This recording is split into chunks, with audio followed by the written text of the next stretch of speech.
नीतीश कुमार के सबसे दुलरुआ क्या ललन सिंह मुंगेर से इस बार लॉस कर रहे हैं, क्योंकि लगातार जो है वहाँ का समीकरण बदल रहा है। पहले ये समीकरण जो है वो किताबों पर चलता था, अखबारों में चलता था, लेकिन अब जमीन पर दिख रहा है कुछ ऐसा इधर घटना हुआ है, राजनीतिक कार्यक्रम हुए हैं जिसमें ये लग रहा है कि जो वहाँ सबसे ज़्यादा आबादी वाली समुदाय है वो अपना नेता, एक नेता को बनाने जा रहा है। हमारे साथ हमजा जी हैं। पिछले बार इनको आपने देखा था, मुंगेर लोकसभा क्षेत्र में पब्लिक ओपिनियन कर रहे थे, ग्राउंड पर थे। क्या अलग होने वाला है इस बार? वहां पे जो सबसे ज्यादा आबादी है सनी जी, धानुक समाज की है, अति पिछड़े समाज की है। जातिगत जनगणना के बाद यह चीज हो गया कि अति पिछड़ा समाज सबसे ज्यादा है। अति पिछड़े समाज से ही वहां पे कोई सांसद बनता था। अभी तक अति पिछड़ा समाज मुसलमानों की तरह था, मतलब अति पिछड़ा समाज वोट मार देता धानुक समाज किसको? ललन सिंह के नाम पे, भाजपा के नाम पे, अपने जात के नाम पे मार देता था। मगर अब अति पिछड़ा समाज को लगने लगा है कि हमारे बीच से कोई पढ़कर आया है, कोई हमारे सुख दुख में आता है, कोई जब हमें सबसे ज्यादा जरूरत होती है तो वो शामिल होता है, और उसका नाम है पीयूष प्रियदर्शी।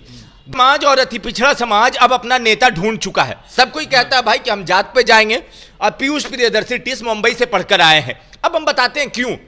देखिए, अभी एक मेला का आयोजन हुआ था, ये तर्क संगत बात कर रहे हैं हम। जो टाल का इलाका है वहां पे, हाँ टाल क्षेत्र, वहां पे एक धानपुर गांव है। उस हर साल वहां पे दशहरा के टाइम पे मेला का आयोजन होता था, और इस बार 52 गांव के लोगों ने वो आयोजन किया था। वो तस्वीर स्क्रीन पर देख रहे हैं आप, और वो आयोजन हुआ हर साल। उसमें हर बार जो धानुक और पिछड़ा समाज है वो दूसरे समाज के नेता को बुलाता था, ठीक है, क्योंकि उसके पास अपना नहीं था। इस बार उस समाज का कहना था कि पैसा हमारा, लोग हमारे, मेहनत हमारा, तो हम स्टेज दूसरे को क्यों दे?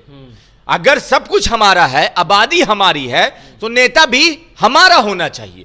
और फिर जब आपस में बात चली कि कौन हो सकता है, तो उनको लगा कि जो अभी पिछले 1 साल से सबसे ज्यादा एक्टिव है, समाज की बात उठाता है, और हर समाज चाहता है कि पढ़ा लिखा आदमी हो, तो पीयूष प्रियदर्शी का नाम आया। और पीयूष प्रियदर्शी को 52 गांव के लोगों ने मिलकर समर्थन दे दिया है, उनके हाथों को मजबूत कर दिया है कि 2024 में पीयूष प्रियदर्शी को कोई पार्टी टिकट दे ना दे, इस बार अति पिछड़ा समाज, धानुक समाज अपने बेटा को वहां से चुनाव लड़ाएगा। लेकिन ये सीट तो अगर देखा जाए तो मुंगेर लोकसभा क्षेत्र जो है, पहले तो यहां से धानुक को कुशवाहा ही जीत के आते थे, इधर ये सीट बदल गया। इधर 15 साल से समीकरण ऐसा कहा जाता है कि अपर कास्ट बहुल इलाका है, मगर फैक्ट पे जाइएगा तो ऐसा नहीं है। वहां तो धानुक ज्यादा है, धानुक का आबादी ज्यादा है, फिर यादव मुसलमान आते हैं। तो अब आइए, अब धानुक को कहा जाता था कि जिधर नीतीश जी चले गए, या जिधर कोई उनके मतलब भाजपा वाला है, इधर ही राजद को वोट नहीं करती, नीतीश के नाम पे वोट हो जाता था, नीतीश जी के नाम पे। अब क्या हुआ है कि अब उनको लग रहा है कि भाई वोट हमारा तो नेता तुम्हारे कैसे, आबादी हमारी तो हक तुम्हारा कैसे।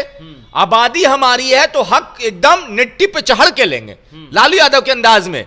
वहां का धानुक समाज, अति पिछड़ा समाज कह रहा है हक हमारा है, आबादी हमारी है, तो नट्टी पे चढ़ के लेंगे भाई। अब पीयूष प्रियदर्शी को देखिए, कुछ हुआ अति पिछड़े में वो पहुंच जाते हैं, कहीं भी कुछ होता है। बेगूसराय में एक लड़की का मामला आया था जिसके साथ गलत हाँ, तो वहां पे पीयूष प्रियदर्शी पहुंच गए। तो इस बार खुला मिलान है, और ये ऐलान सरदर्द है किसके लिए? भाजपा के लिए। ये ऐलान सरदर्द है जदयू के लिए, और ये ऐलान सरदर्द है एक तरह से राजद के लिए भी, कि राजद और जदयू गठबंधन में है, ठीक है। तो अब ये सीट तो ऐसे भी महागठबंधन की तरफ से ललन सिंह को जा रहा है। अब भाजपा परेशान है कि अपना कैंडिडेट किसको बनाए। जदयू में भी थोड़ा सा है कि भाई किधर, अगर धानुक वोट छिटक गया तो हमारा क्या होगा।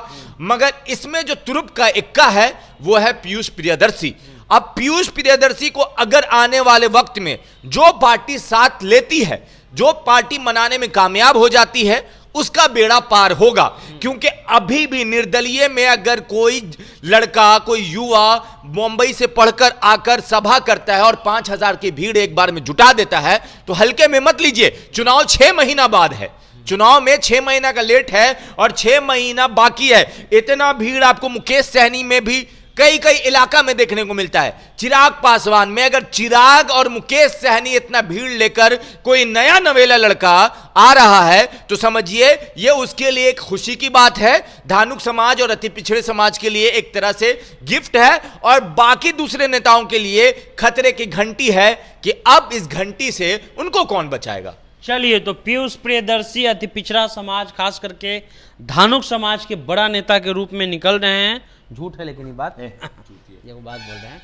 पीयूष प्रियदर्शी जो हैं वो बड़ा नेता के रूप में निकल रहे हैं, और कल तक जो मुंगेर लोकसभा क्षेत्र में धानुक समाज नीचे बैठ करके ताली मारता था, आज वो धानुक समाज अपना मंच खोज रहा है और कह रहा है कि मंच हमारा तो नेता भी हमारा ही रहेगा। फिलहाल अब द इंटरव्यू इंडिया देख रहे थे।